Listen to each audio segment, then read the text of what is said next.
Bien, alors Philippe l'a rappelé aujourd'hui, si nous sommes aujourd'hui toutes et tous réunis dans ce beau bâtiment, vous admettrez que pour ceux qui ne l'ont jamais découvert, c'est un beau bâtiment. C'est parce qu'effectivement, en 2015, la Fondation Louvain a pris la décision de financer cette nouvelle chaire démocratie, culture, et le mot culture doit être mis au pluriel, on est bien d'accord là-dessus, et engagement. L'objectif de la chaire, je le rappelle brièvement, étant de réfléchir à la manière dont on peut mettre en œuvre un projet démocratique en articulant pensée théorique et action pratique, idéaux universels et spécificités culturelles, pour le dire de manière peut-être plus concrète, ce qui est souhaitable et ce qui est faisable. Alors cet objectif, Philippe l'a rappelé, c'est important, cette chaire le poursuit dans une perspective résolument interdisciplinaire, puisque les 4 académiques qui la portent sont issus du monde du droit et de la sociologie. Alors, une des thématiques sur lesquelles nous avons voulu démarrer, c'est effectivement, Philippe l'a rappelé, celle du rôle des constitutions dans les transitions démocratiques. Nous sommes partis de l'idée que dans une situation de reconstruction étatique, comme on a connu l'Afrique du Sud ou plus récemment la Tunisie, la Constitution peut contribuer utilement à une transition pacifique entre l'ancien et le nouveau régime. Le défi étant bien sûr d'élaborer un texte constitutionnel qui soit un acte d'apaisement collectif et de restauration de la cohésion sociale. Alors, vous le devinez, les questions sont évidemment extrêmement nombreuses. Comment adopter une telle constitution? Selon quelle méthode? Avec quels acteurs? Quel est le rôle de la société civile? Quelles influences, tant internes qu'externes, vont peser sur le processus constituant?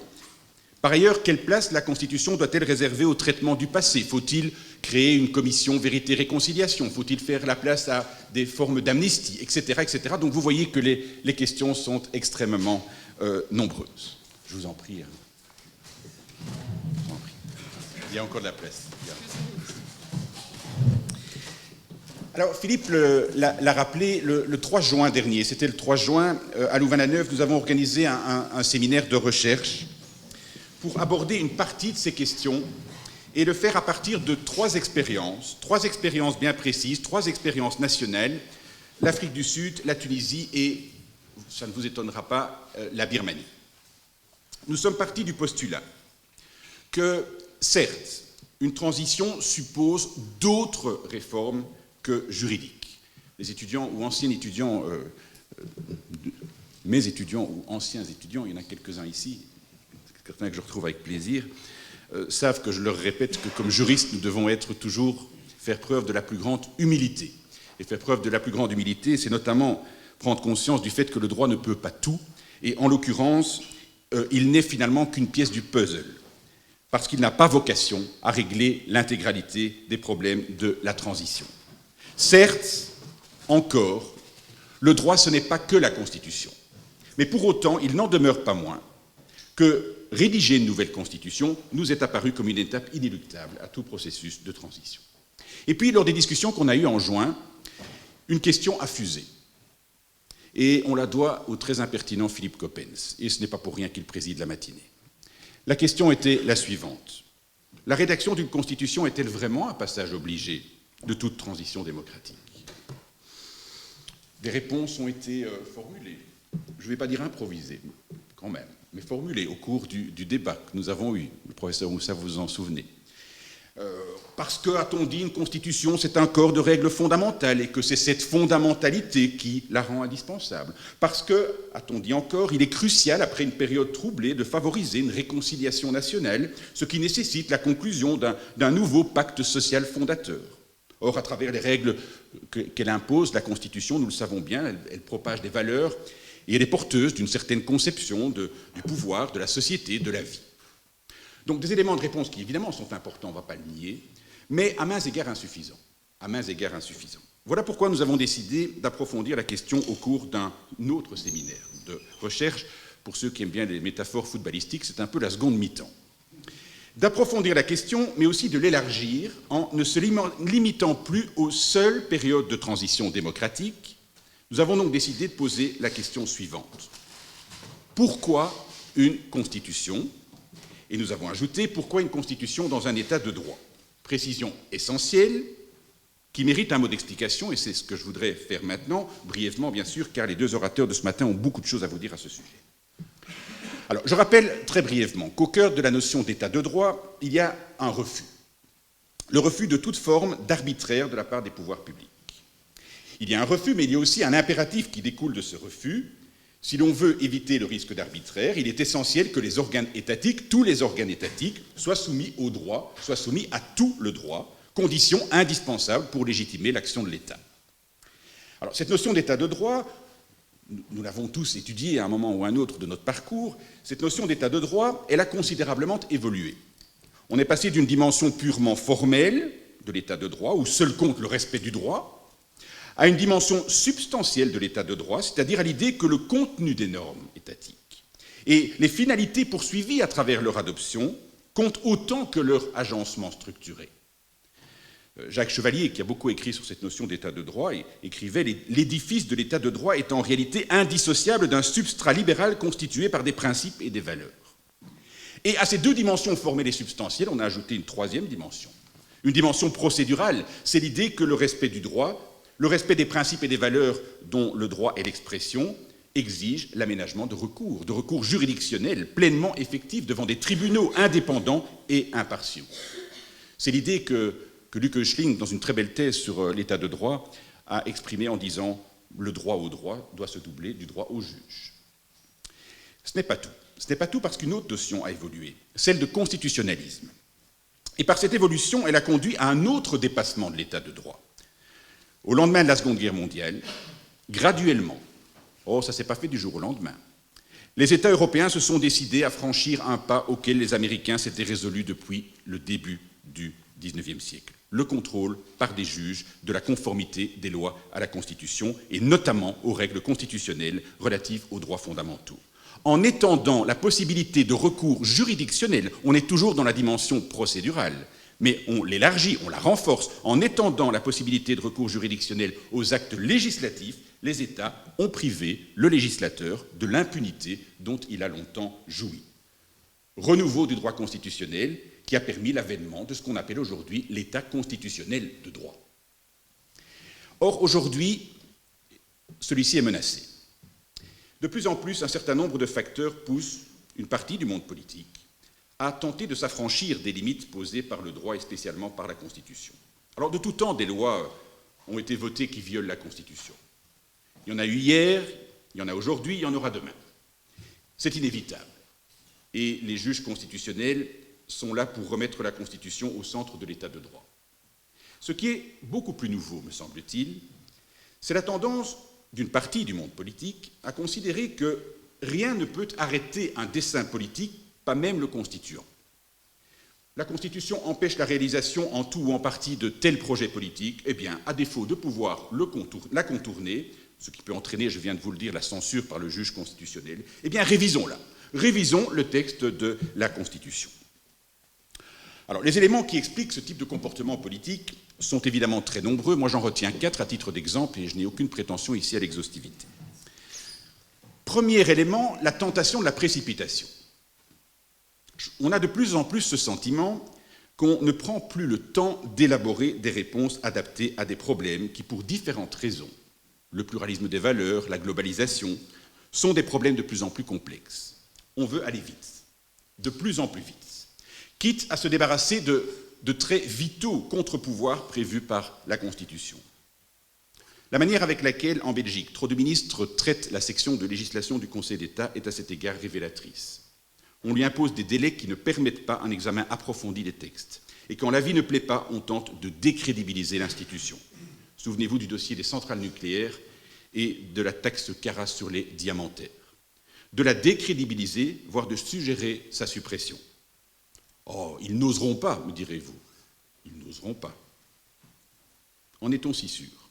Le Sénat, un autre contre-pouvoir, a bien été la victime expiatoire de la 6e réforme de l'État, lui qui s'est vu infliger un traitement humiliant par une révision constitutionnelle, réduisant drastiquement ses attributions au point qu'il est désormais, il faut pouvoir le dire, l'assemblée la plus faible du royaume. Est-on certain qu'il n'est personne pour imaginer que la section législation du Conseil d'État puisse être sacrifiée sur l'autel d'une éventuelle 7e réforme de l'État? Deuxième élément, le droit à la sécurité. Le droit à la sécurité. Oui, nous avons aujourd'hui plus que jamais un droit à la sécurité. Et à cet égard, la lutte contre le terrorisme est de toute évidence une question de sécurité. Mais elle est aussi une question de valeur. On ne dira jamais assez que, quelle que soit la menace qui pèse sur un État, l'État qui régresse dans la garantie des droits fondamentaux est un État qui s'éloigne de l'État de droit. On ne dira jamais assez que lorsqu'une menace terroriste est dirigée contre l'État de droit lui-même, les États ont un devoir de sérénité encore plus grand, qui leur impose le respect le plus scrupuleux de la Constitution. Or, l'actualité la plus récente, en Belgique comme en France, nous montre que lorsque la Constitution met des balises, voire des freins à la lutte contre le terrorisme, il peut être tentant de la changer. Par exemple, en modifiant les conditions de l'état d'urgence, en allongeant les délais de garde à vue, en prévoyant une déchéance de la nationalité. Bref, en permettant le recours à des mesures productives, qui dans certains cas sont des mesures productives, dans certains cas sont des mesures qui sont utiles, mais dans d'autres sont peu productives, voire contre-productives, et procèdent parfois d'un très stérile symbolisme sécuritaire. Mais surtout, et c'est cela qui nous intéresse aujourd'hui, des mesures qui emportent une remise en cause de choix fondamentaux, et j'ai envie de dire de choix fondateurs, faits par le constituant in tempore non suspecto. Troisième élément, la peur. La peur de l'autre. La peur de celui qui est différent de nous, la peur de celui qui n'a pas les mêmes croyances. Pas un jour ne passe sans qu'un événement nous rappelle que le phénomène religieux exacerbe aujourd'hui les phobies et conduit de nombreux responsables politiques à vouloir interdire toute forme de manifestation religieuse dans l'espace public, y compris sur les plages. Souvenons-nous de l'hallucinante dramaturgie autour du burkini durant le dernier été. L'interdiction du burkini est inconstitutionnelle ? Qu'à cela ne tienne, nous dit le candidat Sarkozy. Changeons la Constitution et constitutionnalisons cette interdiction. Et la proposition d'être reprise en chœur par les sarkozystes les plus fidèles, Laurent Wauquiez, Christian Estrosi et j'en passe. Quatrième et dernier élément, quatrième et dernier exemple, l'argent. Alors loin de nous l'idée de nier que le poids des contraintes budgétaires est important sur les politiques gouvernementales, bien sûr. Des contraintes qui nous sont d'ailleurs à mains égards imposées par l'Europe. Mais nous devons tout de même rester lucides et donc vigilants. Réviser la Constitution pour constitutionnaliser l'impératif d'équilibre budgétaire, ce que nous demande cette même Europe. Réviser, encore réviser, c'est prendre le risque que l'austérité devienne un prétexte. Un prétexte pour la majorité politique en place, qui peut être tentée de se réfugier derrière la règle constitutionnelle d'équilibre budgétaire, la fameuse règle d'or, pour justifier certaines de ses décisions ou de ses non-décisions. Un prétexte, par exemple, pour faire preuve d'un passéisme déresponsabilisant, lorsqu'il s'agit de mener des politiques sociales, environnementales, culturelles, éducatives ou de santé publique, qui sont la traduction concrète de droits fondamentaux. Ne l'oublions pas, des droits fondamentaux, les droits économiques, sociaux et culturels inscrits dans la Constitution. Un prétexte encore pour réduire indûment les moyens alloués au pouvoir judiciaire, qui est un pouvoir, je me permets de le rappeler, et pas n'importe quel pouvoir, celui des trois pouvoirs qui fait figure à la fois de pouvoir, de tiers-pouvoir et de contre-pouvoir, de réduire ces moyens au point d'ébranler l'équilibre qui, constitutionnellement, doit régler les rapports entre les trois pouvoirs. Alors voilà, je conclus cette introduction, on peut conclure une introduction, on peut le dire comme cela. Dans un de ses nombreux ouvrages, François Host écrit que le constituant opère au sein, je le cite ici, je trouve les mots qu'il utilise assez éloquents, le constituant opère au sein d'une communauté narrative fondée sur un imaginaire historique partagé. Et la Constitution, de ce point de vue, est le récit de l'histoire de la moralité publique de cette communauté. Et Dominique Rousseau, il n'y a pas si longtemps, écrivait dans le même sens, et je voudrais aussi le citer, « Pour passer de la multitude à la société, de la foule au peuple, il faut toujours et partout qu'arrive un récit fondateur. Un récit qui raconte une histoire dans laquelle chacun puisse se reconnaître. Un récit qui symboliquement dit l'ensemble. Or, le récit dans lequel un peuple se constitue en tant que tel, c'est précisément une constitution. » Et donc je vous pose la question suivante, je la pose à tous, je la pose aux deux orateurs de ce matin, je la pose à tous ceux qui interviendront cet après-midi. La Constitution peut-elle conserver sa vocation de socle fondateur de nos sociétés si elle est modifiée chaque fois qu'elle empêche ou qu'elle limite une politique publique ? Ou pour le dire autrement, la Constitution a-t-elle encore une place dans l'état de droit si la temporalité du constituant est asservie à la temporalité du législateur et au-delà du législateur à celle des majorités politiques en place. Alors si tu me laisses encore une minute, Philippe, je voudrais juste vous livrer, vous faire une confession.